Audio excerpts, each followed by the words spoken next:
Na-review ko yung mga kalahok dito sa ating Sketchfest competition at nakita ko na talagang umuusbong at napakaganda ng creativity na ipinapakita ng ating mga young artists at nagpapahiwatig ito na masigla ang sining o art sa ating bansa. At yan ang isa sa mga layunin ng ating Sketchfest contest.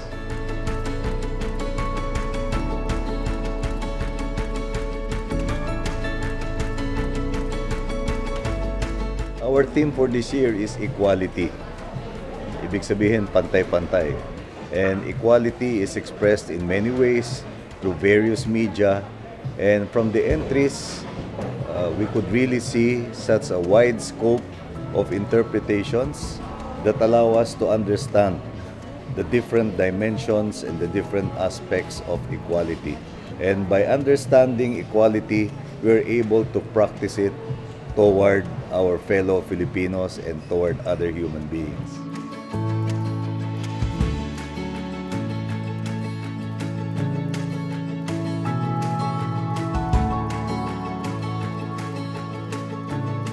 Sa napansin ko ngayong tema na we are all created equal, ay napansin ko na medyo very personal ang mga views nila, lalo sa gender equality, no? May iba mga social aspects.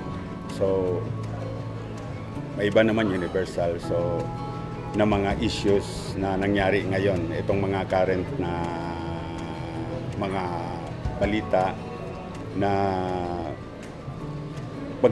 nagbigay sa kanila ng plataforma para dito lang ma-express ang kanilang mga pananaw regard sa equality po.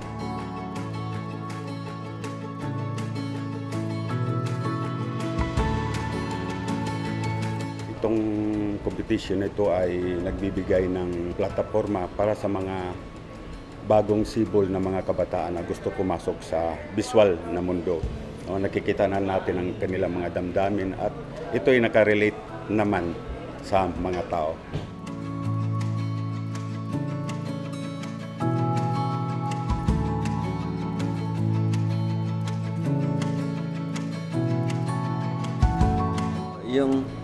Yung mga entries, no, the way I see all the works, very mature in the sense that several artworks are parang evident of yung sinasabi kong maturity, evident siya ng yung improvisation ng material. Iba yung lalim nung pinakita nila rito, no? Dahil yung proliferation ng social media, yun yung nagbibigay ng weight dun sa tinatawag na we are all created equal, no? Ito yung tinatawag na boses ng mga visual artists, yung mga gumawa dito, no? And mostly, hindi pa yan ma-address in terms of discussions. Meron bang venue or meron bang place na pwede i-discuss yan. Pero dito sa present nito mga entries ng mga artists, ng mga participants, just the mere viewing the works, no, each works, makikita mo yung gusto nilang ipahiwatig. Makikita mo yung tinatawag na it's either na mayroong separasyon and then suddenly magbubuo. Andun ngayon yung hindi mo na kailangan lagyan ng title, hindi mo na kailangan lagyan ng slogan, yung particular work. At marami dito, napakatahimik ng work. Hindi na kailangan lagyan ng teksto at hindi na kailangan ng label. Sinasabi na kaagad dun sa trabaho.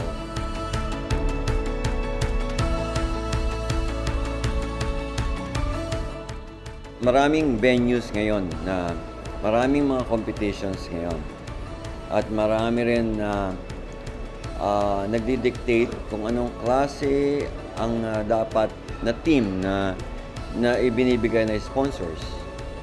And how can you go wrong with the Manila Bulletins team na ganito? Na walang pinangahawakan except to change the direction of for the better ng ating country. So, ito yun.